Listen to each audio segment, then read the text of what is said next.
இந்த வருட ஆரம்பத்தில் நாம் ஒத்துக்கிறோம். இப்போ எப்படிப்பட்ட ஒரு சூழ்நிலையிலே நாம் கடந்த ஆண்டை கடந்தோம். கடந்த ஆண்டு இருந்த அநேகர் நாளில் இல்லை, நம்மை விட்டு கடந்து சென்றார்கள். அவர்களை விட நாம் நல்லவர்களா உத்தமர்களா அப்படின்னு பார்க்கும் பொழுது நிச்சயமா நம்மளால பதில் சொல்ல முடியாது.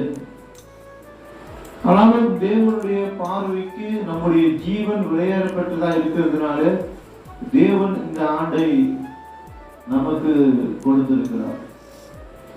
வாழ்க்கையிலே நாம் எவ்வளவோ காரியங்களை பிரயாசப்படுகிறோம். பிரயாசப்பட்ட காரியங்கள் எல்லாமே கைகூடி வருதா அப்படின்னு பார்த்தீங்கன்னா இல்லை. சிலது தோல்வியில தான் முடியுது, சிலது வெற்றிகரமாக முடிகிறது. ஆனாலும் வெற்றி தோல்வி எதுவாயினும் கர்த்தரோடு நாம் கொண்டிருக்கின்ற அந்த உறவும் அந்த அன்பும் என்னைக்குமே என்ன செய்யக்கூடாது, மாறக்கூடாது. ஒரு நாளும் கர்த்தரை தேடுகிறதிலும் கர்த்தரை ஆராதிப்பதிலும் நாம் அதிகமாக தான் நம்ம என்ன செய்யணும், இருக்கணும். எனக்கு அன்பான தேவனுடைய பிள்ளைகளை, அதை நீங்கள் நன்றாக புரிந்து கொள்ள வேண்டும். இந்த நாளிலே பார்க்கும்போது நீதிமொழிகள் 21வது அதிகாரம் 31வது வசனத்தோடு வாசிப்போம். குதிரை யுத்த நாளுக்கு ஆயத்தமாக்கப்படும், ஜெயமோ கர்த்தரால் வரும். பாருங்க, குதிரை யுத்த நாளுக்கு என்று ஆயத்தம் பண்ணப்படும், ஜெயமோ கர்த்தராலே வருகிறது. அல்லேலூயா. நம்மளாம் ஒரு காரியத்தை நாம் நினைக்கும் பொழுதோ, ஒரு காரியத்தை நாம் செயல்படுத்தும் பொழுதோ நம்ம ஏற்கனவே சொல்வது போல வெற்றி தோல்விகள் வருகின்றன. வெற்றி பெறும் பொழுது நாம் ஏன் நினைத்து விடுகிறோம், சரி நம்ம கரெக்டான பாதையில போயிருக்கோம், அதனாலதான் நமக்கு என்ன பண்ணுது, வெற்றி கிடைச்சிருக்குது அப்படின்னு நம்ம நினைக்கிறோம். ஆனா கிடையாதுங்க. ஜெயமும் யாரால வருது, கர்த்தராலதான் வருது. தாவீதை குறித்து நாம இன்னைக்கு அவருடைய சங்கீதத்தை குறித்து நாம ஆராதிக்கும் பொழுது பார்த்தோம். இன்னைக்கும் அவரை குறித்ததான சில காரியங்களை பிற்பாடும் நாம பார்க்க போறோம். தாவீது அதிகமாக தேவனை சார்ந்து வாழ்ந்து சில காரியங்களை சாதித்தார். இப்போ பழைய ஏற்பாட்டின் காலத்திலேயும் பார்த்தீங்கன்னா அநேக காரியங்களை பார்த்தீங்கன்னா அப்போலோ ராஜாக்கள் கர்த்தருடைய தீர்க்கதரிசிகள்லாம் பார்த்தீங்கன்னா சொல்லும் பொழுதும் யுத்தம் பண்ணும் பொழுதும் பார்த்தீங்கன்னு சொன்னீங்கன்னா அவர்களுக்கு கற்றாலே பல யுத்தங்கள் பல வெற்றிகள் கிடைத்தது. அவங்க தேவனிடத்தில் ஒவ்வொரு காரியத்தையும் மேற்கொள்ளும் பொழுது அவங்க என்ன பண்ணாங்கன்னு பாத்தீங்கன்னா அவங்க தேவனை சார்ந்தே செய்தாங்க. ஒவ்வொரு செய்திகள் ஒவ்வொரு காரியங்களும் வரும் பொழுதும் நீங்கள் பார்க்கும் பொழுதும் அந்த ஜெயமானது கற்றாலே வந்ததை நாம் காண முடியும். அதுக்காக நம்ம ஆயத்தமாகாம இருக்க முடியுமா அப்படின்னு பார்த்தா அது தப்பு. இங்க ஆயத்தத்தை பார்த்தீங்கன்னா குதிரை யுத்த நாளுக்கு ஆயத்தம் பண்ணப்படும். அப்ப ஆயத்தம் என்பதும் நம்முடைய வாழ்க்கையில நிச்சயமா தேவை. இப்போ நம்ம இங்கேருந்து ஒரு வெளியில ஒரு இடத்துக்கு போனா நம்ம இங்கே காலையிலே நம்ம என்ன பண்ணணும், சரியான நேரத்துக்கு எந்திரிக்கணும், சரியான நேரத்துக்கு நம்ம வரணும். அப்போதான் நம்ம நினைச்ச காரியங்கள் என்ன செய்யும், நடைபெறும். இல்லைன்னா அது நடைபெறாது. ஆக ஆயத்தம் என்பது மிகவும் அவசியமான ஒன்றாக இருக்கிறது. ஆயத்தமானதை பற்றி தான் போட்டுது. புத்தகம் எத்தனை நாளுக்கு என்று ஆயத்தம் பண்ணப்படுமா? ஆயத்தம் என்பது மிக அவசியம் தான். அப்புறமா தான் நீங்க பார்க்கும் பொழுது அந்த ஜெயமானது வருகிறதை நாம் பார்க்கணும். ஒவ்வொரு நாளும் தாவீது ராஜா ஜெபம் பண்ணுவார். ஆண்டவருடைய சமூகத்தில் ஜெபம் பண்றதை நாம் பார்க்க முடியும். ஒவ்வொரு நாளும் கர்த்தரை விசாரித்து எல்லா காரியங்களையும் மேற்கொள்வதையும் நாம் பார்க்க முடியும். ஆக புதிய யுத்த நாளுக்கு ஆயத்தம் பண்ணப்பட்டாலும் ஜெயமானது கர்த்தராலே வருகிறது. நம்ம சங்கீதம் 27:3 வசனம். எனக்கு விரோதமாக ஒரு பாளையம் இறங்கினாலும் என் இருதயம் பயப்படாது, என் மேல் யுத்தம் எழும்பினாலும் இதிலே நான் நம்பிக்கையா இருப்பேன். பாருங்க, அது என்ன சொல்றாரு, என் மேலே கொஞ்சம் பொறுமை வாசிங்க. எனக்கு விரோதமாக ஒரு பாளையம் இறங்கினாலும் என் இருதயம் பயப்படாது. என் இருதயம் பயப்படாது. இவர் தனி மனிதனா தான் சொல்றாரு. சொல்லும் பொழுது எனக்குன்னு தான் சொல்றாரு. பாத்தீங்களா, எனக்கு விரோதமாக ஒரு பாளையம் இறங்கினாலும் என் இருதயம் பயப்படாது. பாருங்க, ஒரு தனி மனிதனா அந்த விஷயம் சொல்றாரு. பாருங்க, அவர்கிட்ட ஆயுதம் என்ன, ஆயுதம் படை எல்லா படைகளும் இருந்துச்சு, ஒரு பெரிய ராஜா அவரு. ஆனாலும் அவர் அதையெல்லாம் சார்ந்து இருக்கவில்லை. அதை நீங்க நல்லா பாருங்க, அதையெல்லாம் அவர் என்ன பண்ணல, சார்ந்து இருக்கவில்லை. ஒரு பாளையம் இறங்கினாலும் இருதயம் என்ன செய்யப்பட செய்யாது, பயப்படாது. அடுத்து என்ன போட்டு பாருங்க, என்மேல் யுத்தம் எழும்பினாலும் இதிலே நான் நம்பிக்கையா இருப்பேன். யுத்தம் எழுப்பினாலும் இதில் நான் நம்பிக்கையா இருப்பேன். காரணம் என்னங்க, ஜெயம் எங்கிருந்து வருது, கர்த்தரால் வருகிறது. ஒரு யுத்தமே வந்தாலும் சரிதாங்க, பயப்படாதீங்க, பயப்படாதீங்க. விசுவாசிகள் நீங்க அதை பத்தி கவலையே படக்கூடாது.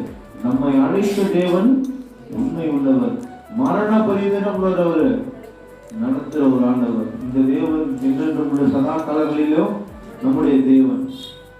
இந்த தேவன் என்றென்றும் உள்ள சதா காலமும் நமது தேவன்.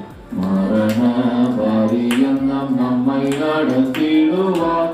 அநாதி தேவன் நடைக்கலமே, அவர் நித்தியவு எங்களும் ஆதாரமே. அநாதி தேவன் நடைக்கலமே, அவர் நித்தியவு எங்களும் ஆதாரமே. பார்த்தீங்களா, அவர் அநாதி தேவன். இன்னைக்கு அநாதி தேவன் நம்மளுடைய தேவன். அதனால பாத்தீங்கன்னா அங்க சொல்றாரு, யுத்தமே வந்தாலும் அதை பத்தி அவர் என்ன பண்ணலையா, அவர் கலக்கவே இல்லையா. காரணம் ஜெயம் எங்கிருந்து வருதுன்றத எல்லாம் தெரிஞ்சுட்டு இருந்தாரு. இன்னைக்கு நம்ம கலக்கக்கூடிய அநேக சூழ்நிலைகள் உங்களையும் என்னையும் சுத்தி இருக்கலாம். பேசிட்டு வாங்க.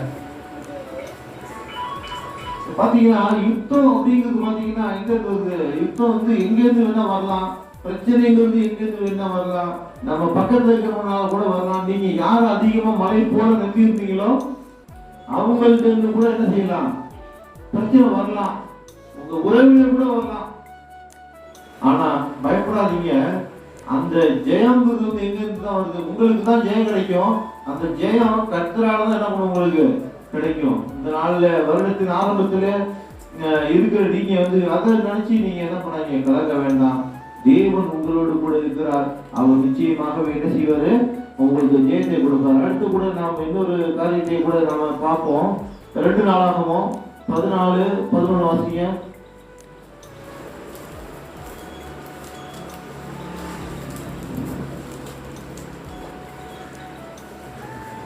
ஆசா தன் தேவனாகிய கர்த்தரை நோக்கி கூப்பிட்டு, கர்த்தாவே, பலமுள்ளவனுக்காகிலும் பலனற்றவனுக்காகிலும் உதவி செய்கிறது உமக்கு லேசான காரியம்.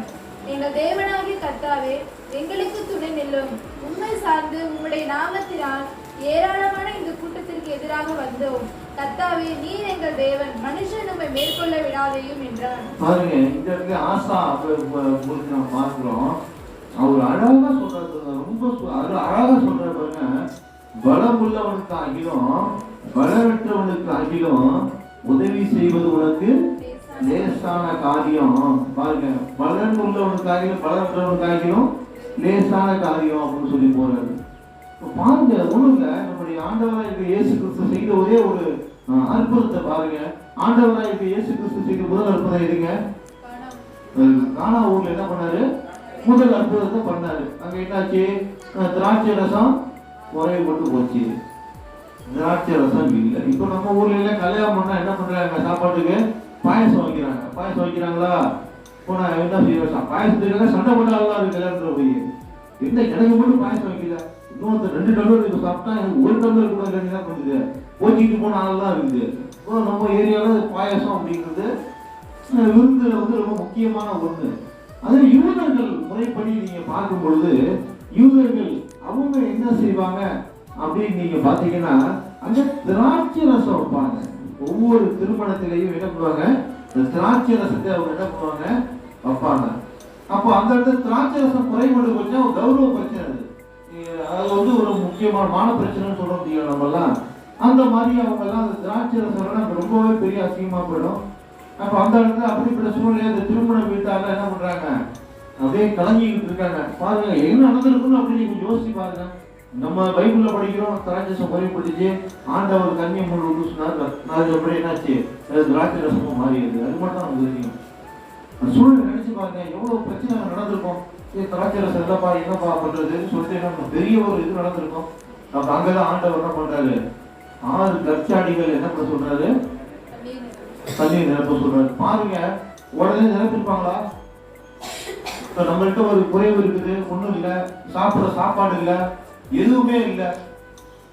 யாராவது ஒரு சகோதரி வந்து சிஸ்டர் மீனாட்சி சத்துலாம் எடுத்துருவாங்க, வெறும் பானையில எடுத்து கீழே வாங்கன்னு சொன்னாக்கா என்ன நடக்கும்? என்னடா நட்டத்தான் காலைல வரும்போது வராங்க, திடீர்னு வெறும் பானை எடுத்து கீழே வந்தா என்ன நினைக்கிற மாதிரி இருக்கு. அதே மாதிரி தான் நடந்துச்சு. கச்சாடி எடுத்து கிருஷ்ணாரு திராட்சரசோட கச்சாடி எடுத்து வச்சாங்க, தண்ணியை மூடு ஊதுனாங்க. அப்படின்னா என்ன நினைச்சிருப்பாங்க? ஆண்டவர் கையில என்ன இருக்கு? ஒண்ணுமே இல்லை. ஆண்டவர் என்ன பண்ணிருக்காரு, அந்த கல்யாணத்துக்கு அவர் சீசர்களோட அழைக்கப்பட்டிருக்காரு, அவ்வளவுதான். ஒரு திராட்சை பழத்தை கொண்டு போயிருப்பாரா, இல்ல திராட்சை கொலைகளை கொண்டு போயிருப்பாரா? ஒரு திருமண வீட்டுக்கு போகும்போது சமைக்கிறதுக்கு காய்கறிகள் நம்ம எடுத்துட்டு போவோம். யோசிச்சு பாருங்க, மிஞ்சி போனா என்ன பண்ணுவோம், மொய் கவரு இதை கிஃப்ட் வாங்கிட்டு போவோம், அதான் செய்வோம். சரி கல்யாணத்துக்கு போகணும்ப்பா, நாளைக்கு 1/2 கிலோ கேரட்டு, நீ ஒரு 1/2 கிலோ பீன்ஸ் வாங்கிக்க, நீ ஒரு 5 டம்ளர் தண்ணி எடுத்துக்க, நீ ஒரு 2 இலை வாங்கிக்க, சரி அப்புறம் நீ ஒரு 1 கிலோ ஜீனி வாங்கிக்க, நீ ஒரு சேமியா பாக்கெட் வாங்கிக்க, நீ ஒரு ரோல் கப்பு வாங்கிக்க. போறமா? இல்ல கல்யாணம் ரைட்டு போவோம். போகும்போதே என்ன பண்றோம், டிஸ்கஸ் பண்ணிட்டு போறோம், என்ன இன்னைக்கு வந்து பிரியாணியா இல்லை சாதா சாப்பாடு என்னன்னு சொல்லல. அப்ப அப்படிதான் போறோம். இவங்களும் அப்படிதான் என்ன பண்ணிருக்காங்க, எல்லாருமே போயிருக்காங்க. கல்யாணத்துக்கு இருக்கலாம், அங்க போனா குறைவு ஏற்பட்டு போச்சு. இங்க கல்யாணத்துல குறைவு ஏற்பட்டு போனா சில பேர் கோச்சிக்கிட்டு போயிருக்கோம். ஆனா ஆண்டவர் கோச்சிக்கிட்டு வரலாங்க. ஆண்டவர் என்ன பண்ணாருங்க, தண்ணியை ஊற்ற சொன்னாரு, அழகா நிரப்ப சொன்னாரு. அங்க எல்லாம் என்ன பண்ணிருப்பாங்க, எல்லாம் கேள்வி பண்ணிருப்பாங்க, கிண்டல் பண்ணிருப்பாங்க, தண்ணியை ஊற்ற சொல்றாரு அப்படின்னு சொல்லிட்டு. ஏன்னா ஆண்டவர் நம்மளுக்கு கிறிஸ்துவுக்கு வந்து நமக்கு தான் தெரியும், அங்க இருக்கவங்க எல்லாருக்குமே தெரிஞ்சுக்குமான்னு தெரிஞ்சிருக்காரு. ஊத்த சொல்லி ஊத்திட்டாங்க. என்னாச்சு, ஆண்டவர் என்ன பண்றாரு, திராட்சை ரசமாக மாற்றினார். அல்லேலூயா. பாருங்க, இன்னைக்கும் அப்படிதான். பாத்தீங்கன்னா உங்களை சுற்றிலையும் நீங்கள் பண்ணுகிற காரியங்களை கேள்வி பண்ணுவாங்க. நீங்க சபைக்கு வரதை கூட பார்த்துட்டு சில பேர் என்ன பண்ணுவாங்க, சிரிக்கிறாங்க, சிரிப்பாங்க. எல்லாம் நடந்திருக்கும், இல்லைன்னு சொல்ல, எல்லாம் நடக்கும். ஆனாலும் இது மத்தியிலே கர்த்தர் உங்களுக்கு வெற்றி தருவார். அதுதான் என்னது உண்மை. உங்களுக்கு கர்த்தரால் ஜெயம் வர போகுதுங்கிறது உண்மை. அதான் அதை நினைச்சு நீங்க என்ன பண்றாங்க, அக்கம் பக்கத்தையே பார்க்காதீங்க. இப்ப அதை அக்கம் பக்கத்தை பார்க்கறது முக்கியம் சொல்லி நம்ம என்ன செய்வோம், பார்க்க போறோம். இங்க ஆசை என்ன சொல்ற பாத்தீங்க, இந்த இடத்துல ஆண்டவர் செய்த அற்புதம் ஒரு லேசான காரியமாக தெரிகிறது. பிறனற்றவர்களுக்காக பிறன் உள்ளவர்களுக்காக உதவி செய்வது உனக்கு லேசான காரியம். அடுத்து அங்க என்ன சொல்ற, அந்த வசனத்தை சொல்லியிருக்கு, தேவனாகிய கர்த்தாவே எங்களுக்கு துணை நில்லும், உம்மை சார்ந்து உம்முடைய நாமத்தில் ஏராளமான இந்த கூட்டத்திற்கு எதிராக வந்தோம். பாருங்க, உங்களுடைய நாமத்தை நம்பி என்ன பண்ணாங்க, ஏராளமான கூட்டத்துக்கு எதிராக வந்தோம். கர்த்தாவே நீர் எங்கள் தேவன், மனுஷன் நம்மை மேற்கொள்ள விடாதேயும் என்றார். பாருங்க, கர்த்தாவே நீர் எங்களுடைய தேவன். இன்னைக்கு நீங்க நினைச்சீங்க, நீர் என்னுடைய தேவன். எத்தனை பேர் விசுவாசிக்கிறீங்க? ஒரு அலையில சொல்லலாமா? சத்தமா ஒரு அலையில சொல்லலாமா? இன்னும் சத்தமா ஒரு அலையில சொல்லலாமா? பாருங்க, அந்த மாதிரி ஆர்ப்பரிச்சதுனாலதான் என்னாச்சு, வெற்றி கிடைத்தது. நம்ம அலையில சொல்லும் போது சாதாரணமா என்ன செய்யக்கூடாது, சோர்ந்து போய் சொல்லக்கூடாது. கர்த்தரை அமைதியா போட்டு துதிக்கும் பொழுது சந்தோஷமாக நம்ம என்ன பண்ணணும், துதிக்கணும். ஆனா இந்த இடத்துல நீங்க பாருங்க, மனுஷன் மேற்கொள்ள விடாதீங்கன்னு சொல்லி ஆசா அழகா சொல்றாரு. அங்க அவர் சொல்லும் போது நீங்கள் பாருங்க, உம்முடைய நாமத்தின் நிமித்தமாக நாங்க வந்தோம். என்ன அழகான வார்த்தை. நீங்க என்ன சொல்ல முடியுமா, நீங்க செய்யற காரியங்கள் ஒன்னையும் ஆண்டவரே நான் வந்து உடனே நினைச்சுதான் பண்ண ஆண்டவர்னு சொல்ல முடியுமா? கர்த்தருடைய சித்தத்தின்படி நம்ம செய்கிறோமா? கர்த்தர் உங்களுக்கு வாழ்க்கையில ஜெயத்தை கொடுக்கணும் அப்படின்னு விரும்புறாரு. நீங்க அவர் சித்தப்படி போகும்போது அந்த வெற்றி, அந்த ஜெயமானது வரும். நீங்க வந்து நம்ம என்ன பண்ணிடுறோம், அவசரப்பட்டு சில காரியங்கள்லாம் செஞ்சுட்டு தான் பண்றோம். கர்த்தர் வந்து எனக்கு என்ன பண்ணல, வெற்றி தரல. ஆண்டவரை நம்பணும். என்ன பண்றாரு, என்னை கைவிட்டாரு. யோசிச்சு பாருங்க, நீ கைவிடப்பட்டது பண்ணிட்டீங்க அப்படின்னாக்கா நிச்சயமா யார் பக்கமா தப்பு இருக்கும்? யோசிச்சு பாருங்க. என்னைக்கா யோசிச்சு பார்த்துருக்கோமா? கணவரை குறை சொல்லும் பொழுது முன்பாக என் அன்பான தேவனுடைய பிள்ளைகளே, நீங்கள் ஒன்றை நன்றாய் புரிந்து கொள்ள வேண்டும். கர்த்தர் உங்களை அழைத்த தேவன், அவர் உண்மையுள்ளவராய் இருக்கிறார். நாம் எந்த அளவிற்கு தேவனிடத்திலே உண்மையுள்ளவர்களாய் காணப்படுகிறோம் என்பதை நீங்கள் புரிந்து கொள்ள வேண்டும். ஆசா ஒரு சாதாரண மனுஷன் தான். ஆனால் அவருக்கு இருந்த அந்த விசுவாசம், அவருக்கு அந்த நம்பிக்கை, கர்த்தர் நிச்சயமாக வெற்றி தருவார், திறனுள்ளவனுக்காகிலும் பலனற்றவனுக்காகிலும் உதவி செய்வது லேசான காரியம் சொல்லி ஆசா நம்பின அந்த நம்பிக்கை விசுவாசம் நம்மகிட்ட இருக்குங்களாங்க? இருந்துச்சுன்னா நிச்சயமா வெற்றிதான். அதை பத்தி நீங்க கவலைப்பட வேண்டியதில்லை. தொடர்ந்து இன்னொரு வசனத்தை நம்ம வாசிப்போம். 1 சாமுவேல் 17ஆம் அதிகாரம் 32ஆம் வசனத்தை வாசிப்போம்.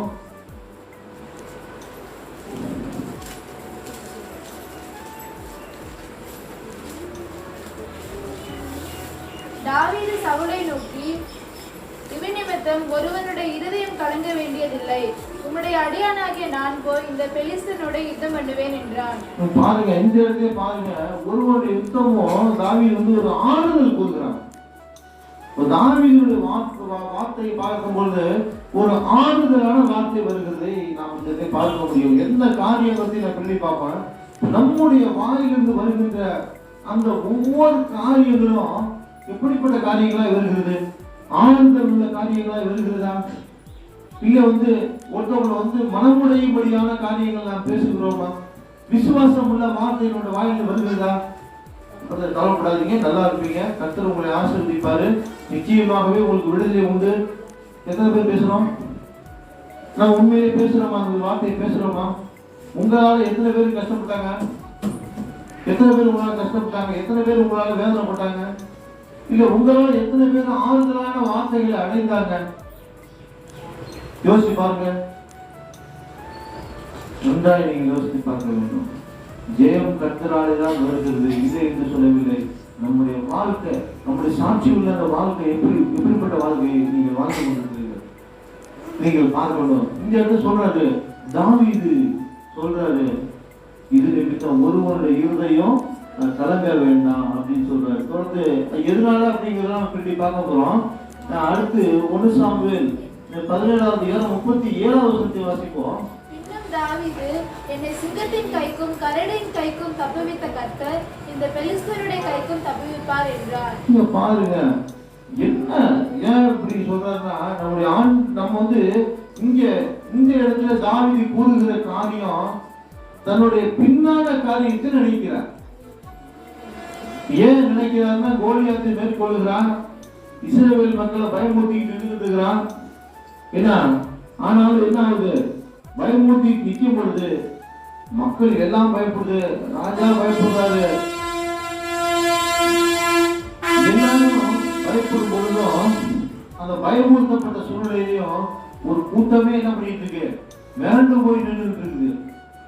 அதுக்காக தான் பார்த்தீங்கன்னா முதல்ல ஒரு ஆறுதலான வார்த்தை அங்க தாவீது கூறுறான்னு சொன்ன இல்லையா? ஒரு ஆறுதலான வார்த்தை சொல்ற தாவீது. இரண்டாவது நீங்க பார்க்கும் பொழுது தன்னோட பின்னான வாழ்க்கை, இதுக்கு முன்பு நடந்த சில காரியங்களை அவர் நினைவு கூறுகிறார். ஏன் பார்த்தீங்கன்னா அந்த பெலிஸ்தனை எதிர்க்கும்படியாக தாவீது என்ன பண்றாரு? தயாராகிறாரு. அப்படி தயாராகிறதாக அந்த சூழ்நிலையில அக்கமத்துக்கு பயப்படுறாங்க. என்னப்பா ராஜாவே பயப்படுறாங்க, அம்பு இருக்கு, வாள் இருக்கு, இந்த போருக்கு தயாரான எல்லா தடவாளங்களும் கையில இருக்கு. அப்படிப்பட்ட சூழ்நிலைகள்ல எல்லாரும் அந்த போர் வீரர்கள்லாம் பயந்துட்டு நிற்கிறாங்க. நீ மட்டும் என்ன செய்வ? அந்த பெலிஸ்தனை நான் ஒத்த ஆளா எடுத்துக்கிறேன்னு சொல்றீங்கன்னு சொல்லிட்டு என்ன பண்ணிருப்பாங்க? எல்லாரையும் கேட்கிறாங்க. அப்படி கேட்கும் பொழுதுதான் தாவீது சொல்றாரு, என்னை சிங்கத்தினுடைய வாய்க்கும் கரடியின் வாய்க்கும் தப்புவித்த ஆண்டவர் இந்த பெலிஸ்தரிடமிருந்து தப்புவிக்க வல்லவராயிருக்கிறார். பாருங்க, இஸ்ரவேல் மக்கள் எகிப்தில் அடிமைத்தனத்தில் இருந்த பொழுது மோசேயை அனுப்பி ஆண்டவர் என்ன பண்றாரு? அங்க 10 வாதைகளை, எத்தனை வாதைகள்? 10 வாதை தானே? இல்ல ஏதாவது இன்னும் 2 வாதை எக்ஸ்ட்ரா இருக்குதா? 10ங்கிறவங்க கேட்குங்க. இல்ல இன்னும் 2 வாதைகள் இருக்குங்கிறவங்க இருக்கும். 10க்கு மேல வாதைகள் உண்டுங்கிறவங்க கேட்குங்க.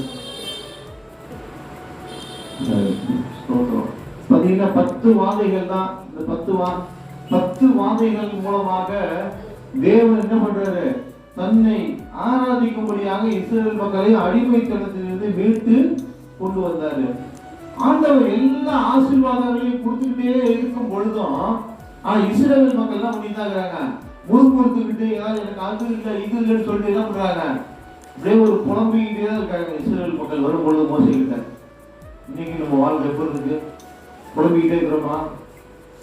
இல்ல கர்த்தர் எனக்கு அன்னைக்கு அதை செஞ்சாரு, இன்னைக்கு நிச்சயமா இதை செய்வார்னு சொல்லிட்டு நம்ம வந்து விசுவாச வாழ்க்கை வாழ்கிறோமா?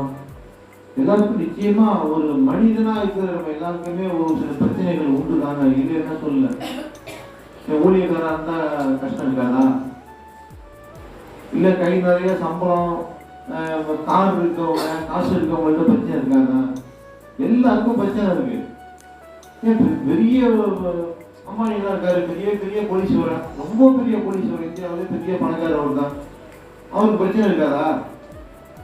பிரச்சனை எல்லாருக்கும் இருக்கு. அவங்க பிரச்சனை, அவங்களுக்கு தகுந்தா கூட பிரச்சனைகள் வேறுபடும், அவ்வளவுதான். மற்றபடி பிரச்சனைங்கிறது எல்லாருக்குமே இருக்கு. ஊழியக்காரர் இருக்காரு, பெருமாள் பருவம் இருக்காரு, அவங்க பிரச்சனை இல்லையா? உட்காந்து கேட்டு பார்த்தாதான் ஐயோ நம்ம தேவலாம் ரொம்ப கஷ்டத்துல இருக்காருன்னு நம்ம என்ன பண்ணிடணும்? ஏன்டா கேட்டோம் ஆயிடும். அந்த மாதிரி எல்லாம் கஷ்டப்படுவாங்க. அதனால கஷ்டம் எனக்கு இருக்கு, எனக்கு தான் கஷ்டம் கொடுக்குறாரு ஆண்டவர் யாரும் நினைக்காது. இதுக்கு முன்னாடி எவ்வளவோ கஷ்டத்துல காப்பாற்றின ஆண்டவர் என்ன பண்ணுவாரு?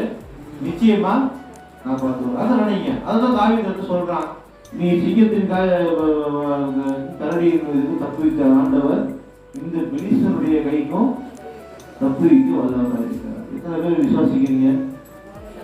அல்லேலூயா, அல்லேலூயா, சத்தமா அல்லேலூயா. அதான் நிச்சயமா பார்க்கும்பொழுது தேவன் அப்படி விசுவாசம் உள்ள ஒரு வார்த்தை நாம் வாழ வேண்டும். வந்து பாத்தீங்கன்னா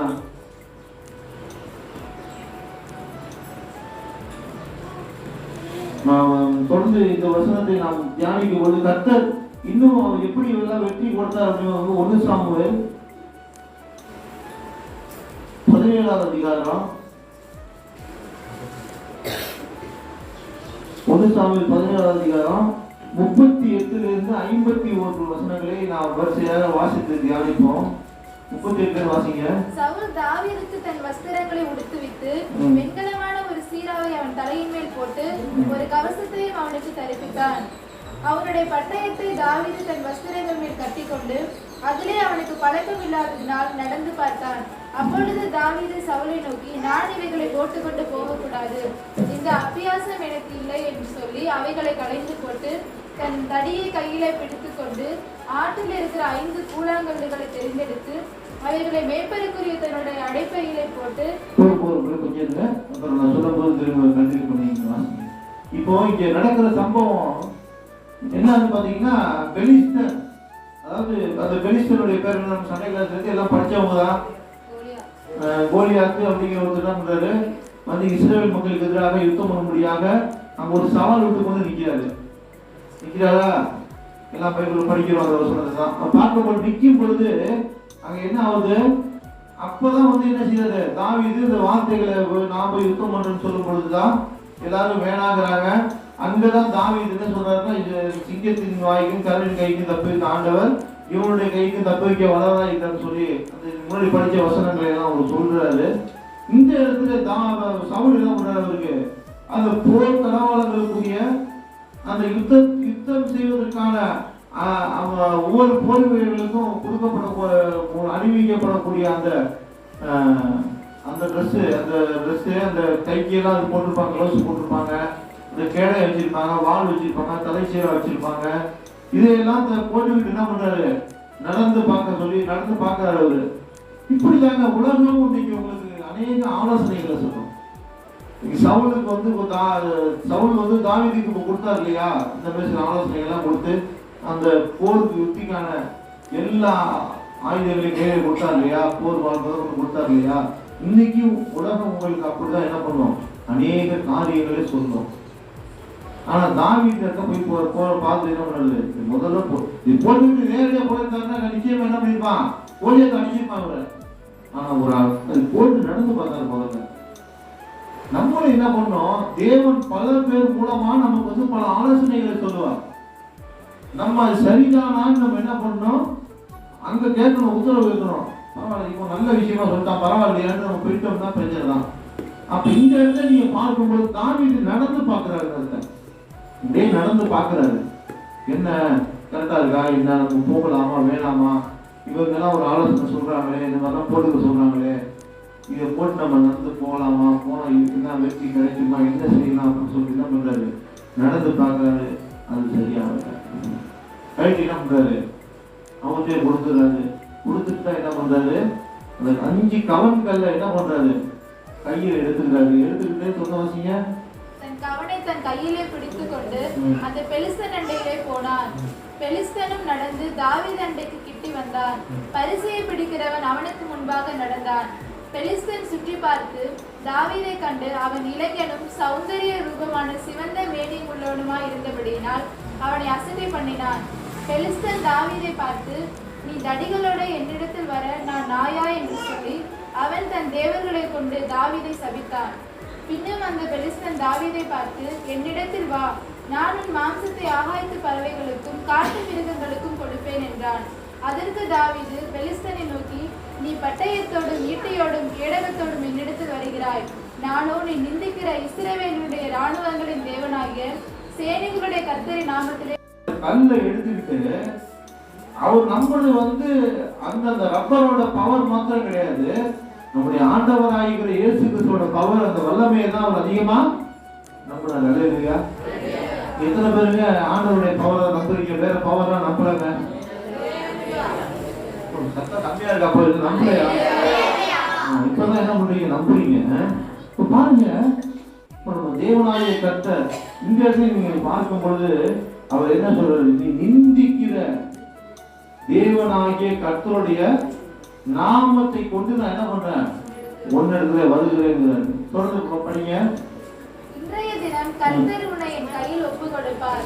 நான் உன்னை கொன்று உன் தலையை உன்னை விட்டு வாங்கி பெலிஸ்தருடைய பாளையத்தின் பிணங்களை இன்றைய தினம் ஆகாயத்து பறவைகளுக்கும் பூமியின் காட்டு மிருகங்களுக்கும் கொடுப்பேன். அதனால் இஸ்ரவேலின் தேவன் ஒருவர் உண்டு என்றும் பூலோகத்தார் எல்லாரும் அறிந்து கொள்வார்கள்.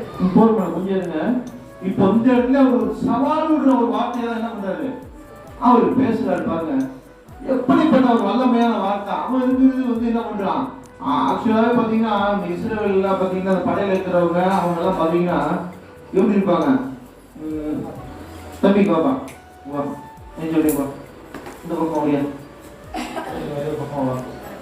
இப்போ இந்த பையன் எப்படி இருக்காரு, என்னை விட எத்தனை அடி கம்மியா இருக்காரு,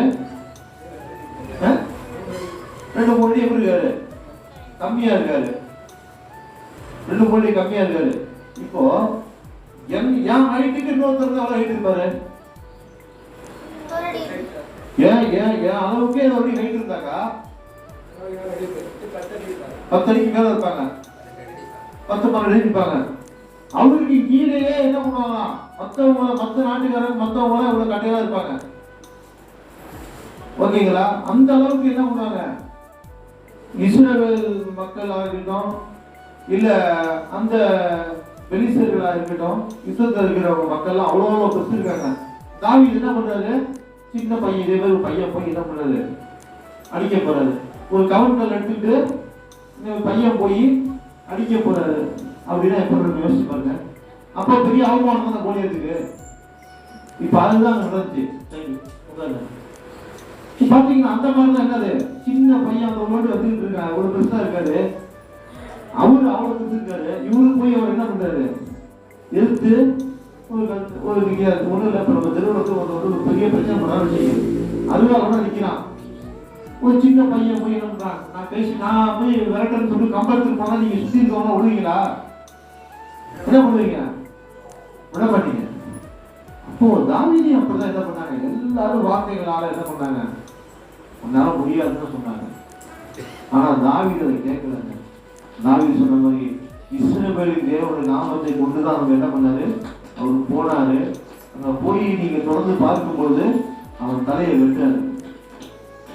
அவன் தலையை என்ன பண்றாரு, வெட்டி தொடர்ந்து படிங்க. கர்த்தர் பட்டயத்தினாலும் ஈட்டையினாலும் ரட்சிக்கிறவர் அல்ல என்று இந்த ஜனக்கூட்டம் எல்லாம் அறிந்து கொள்ளும். யுத்தம் கர்த்தருடையது. அது யுத்தம் யாருடையது? கர்த்தருடையது. யுத்தம் கர்த்தருடையது தான். அதுல நீ சந்தேகம் வேணாம். அதே போல பாத்தீங்கன்னா அவர் என்னது ஈட்டினாலோ அம்பினாலோ இல்ல மத்த காரியங்களாலோ அவர் என்ன பண்ண கிடையாது, ரட்சிக்கிறவர் கிடையாது. நீங்க நல்லா புரிஞ்சுக்கீங்க. ஒண்ணுமே இருக்காது. அங்கதான் தேவனுடைய வல்லமை இருக்கும். பெரிய பாலைவனமா இருக்கும். அங்கதான் ஆறுகளை ஆண்டவர் என்ன பண்றாரு, உண்டாக்குவேன்னு சொல்றாரு. அல்லேலூயா, அல்லேலூயா. கொஞ்சம் படிங்க. அவர் உங்களை எங்கள் கையில் ஒப்பு கொடுப்பார் என்றார். அப்பொழுது அந்த பெலிஸ்தன் எழும்பி தாவீதுக்கு எதிராக கிட்டி வருகையில் தாவீது தீவிரமாய் அந்த சேனைக்கும் அந்த பெலிஸ்தனுக்கும் எதிராக ஓடி தன் கையை அடைபத்திலே போட்டு அதிலிருந்து ஒரு கல்லை எடுத்து கவனிலே வைத்து சுழற்றி பெலிஸ்தனுடைய நெற்றியில் பட எறிந்தான். அந்த கல் அவன் நெற்றியில் பதிந்து போனதினால் அவன் தரையிலே முகங்குப்பர விழுந்தான். இவ்விதமாக தாவீது ஒரு கவனினாலும் ஒரு கல்லினாலும் பெலிஸ்தனை மேற்கொண்டு அவனை மடங்கடித்து அவனை கொன்று போட்டான். தாவீதின் கையில் பட்டயம் இல்லாதிருந்தது. ஆகையால் தாவீது பெலிஸ்தன் அண்டையிலே ஓடி அவன் மேல் நின்று அவன் பட்டயத்தை எடுத்து அதை அதன் உரையிலிருந்து உருவி அவனை கொன்று அதனாலே அவன் தலையை வெட்டி போட்டான். அப்பொழுது தங்கள் வீரன் செத்து போனான் என்று பெலிஸ்தர் கண்டு ஓடி போனார்கள். நீங்க பாருங்க, தாவீது ஒரு சின்ன பையன், அவ்வளவு ஹைட் இருக்கான். அப்போ இப்ப என்ன பண்றாரு, அவ்வளவு குயிக்கா வர்றாரு. நீங்க பாருங்க, அடைப்பதை கையில எடுக்கிறாரு, ஸ்பீடா வர்றாரு. அந்த வேலை எவ்வளவு வேகமா நடக்கு பாருங்க. அந்த கோலியாத் அவர் செயல்படுறதுக்கு முன்னாடியே தாவீது ரொம்ப சின்ன பையன். இப்ப தம்பி சின்ன பையன் இருக்கான சென்னையில குறிச்சி ஓடுறா, நமக்கு இறக்கிறதுக்குள்ள அவன் என்ன பண்ணுவான், குறிச்சி என்ன பண்ணுவான், ஒரு பையன் ஓடுவான். நம்மளால முடியுமா? அதே மாதிரி அவனை குயிக்கா இறங்கி குதிச்சு போய் வேகமா அந்த கவனம் எடுத்து என்ன பண்றாரு, நெத்தியில் இருந்த கெல்டா பண்ண வச்சு அடிக்கிறாரு. அடிச்சவன் என்ன ஆகுது, கல் பதிஞ்சு என்ன பண்றாரு, முகம் குப்புற கீழே ஓடுறாரு. பாருங்க, உங்களுக்கு எதிராக இப்படி எல்லாம் நிக்கிற ஒரு பெரிய காரியங்கள் தான் முகம் குப்புற உங்கள்கிட்டே விழும். எத்தனை பேர் விசுவாசிக்கிறீங்க? ஆமென், அல்லேலூயா. நிச்சயமா நீங்க வார்த்தையை விசுவாசிங்க, ஒரு கர்த்தர் பெரிய விஷயம் சொல்வாரு. அந்த மாதிரி கீழே விழுவுறான். ஏற்கனவே நம்ம படிச்சோம் இல்லையா, தாவீது என்ன பண்றாரு, பட்டயம் வெட்டி எல்லாத்தையும் கொடுத்துட்டு தான் பண்றாரு. வெறும் தான் கல்லோட இந்த காவலோட தான் என்ன பண்றாரு, வந்தாரு. அவர்கிட்ட பட்டயம் இல்லாததுனால என்ன பண்ணாரு, அவனுடைய பட்டயத்தை உருவி இவன் தலை என்ன பண்றாரு, அது வெட்டினாரு. தன்னுடைய வீரன் இறந்து போனதை நினைச்சு அவங்க என்ன பண்ணாங்க, அப்படியே சிதறண்டு ஓடுனாங்க. தொடர்ந்து பார்க்கும்பொழுது அன்னைக்கு எல்லாம் பாத்தீங்கன்னா ஆகாயத்து பறவைகளுக்கு அவர் சொன்ன மாதிரி என்ன பண்றான், வெட்டி எல்லாத்தையும் தூக்கி போறதை நம்ம பார்க்கிறோம். எனக்கு அன்பானவர்களே, முதலாவதாக நீங்க பார்க்கணும், தாவீதுடைய வாழ்க்கையில நீங்க பார்த்து பின்னாலே தேவன் செய்த எல்லா காரியங்களையும் அவர் நினைத்தான். அடுத்து நீங்கள் பார்க்கும் பொழுது அது நிச்சயமா தேவன் இன்னைக்கு செய்ய வல்லவர்ன்றதை விசுவாசித்தான். தொடர்ந்து எங்க பார்க்கும் பொழுது அக்கம் பக்கத்துல எல்லாம் சொல்றது மத்தவங்க சொல்லி அவன் காதுல வாங்கவே இல்லை. தேவன் கர்த்தரால் தான் வருங்கிறத நிச்சயமா நல்லா புரிஞ்சுக்கிட்டு என்ன பண்ணான், அவன் அந்த யுத்த தளவாடெல்லாம் தூக்கி போட்டு அவன் தொடர்ந்து நீங்கள் பார்க்கும் பொழுது வெறும் கவன் கல்லப்பட்டு கையில வச்சுக்கிட்டு போய் ஏன்னா சாதாரண சின்ன விஷயத்த அழகாக சின்ன விஷயமாக்கி நம்ம பெரிய விஷயத்த சின்ன விஷயமாக்கி அப்படியே என்ன பண்ணாரு, அப்படியே தாவீது அப்படியே கோலியாத்தை மேற்கொண்டு சாட்சி போனாங்க. இன்னைக்கு கோலியாத்து மாதிரி பெரிய பெரிய பிரச்சனை உங்களோட வாழ்க்கையில வருதா? ஒரு நம்ம கண்ணை மூடி பாருங்க. செய்தியினுடைய இறுதி பகுதிக்கு நான் வரேன். கண்ணை போடுங்க, எல்லாம் கண்ணை போடுங்க. கோலியாத்து மாதிரி எத்தனை பேருக்கு முன்னாடி பெரிய பெரிய பிரச்சனைகள் இருக்குது? என்னென்ன பிரச்சனை எல்லாம் உங்க வாழ்க்கையில இருக்குதோ அப்படியே கண்ணு முன்னாடி கொண்டாங்க. நோயா, படிப்பா, இல்ல பிள்ளைகளுக்கு வாழ்க்கை துணையா, இல்ல என்ன பிரச்சனை எல்லாத்தையுமே கண்ணு முன்னாடி கொண்டாங்க. தாவீது விசுவாசித்தது போல ஒன்னால மட்டும்தான் ஆண்டவரே முடியும் ஒரு விசுவாசத்துக்கு வாங்க. ஒரு கோலியாத்தை எப்படி தாவீது தூக்கி போட்டான், அடிச்சு கீழே சாச்சானா இல்லையா? அந்த பிரச்சனைகளை எல்லாம் கண்ணு முன்னாடி அப்படியே கொண்டு வந்து சாட்சி போடுங்க.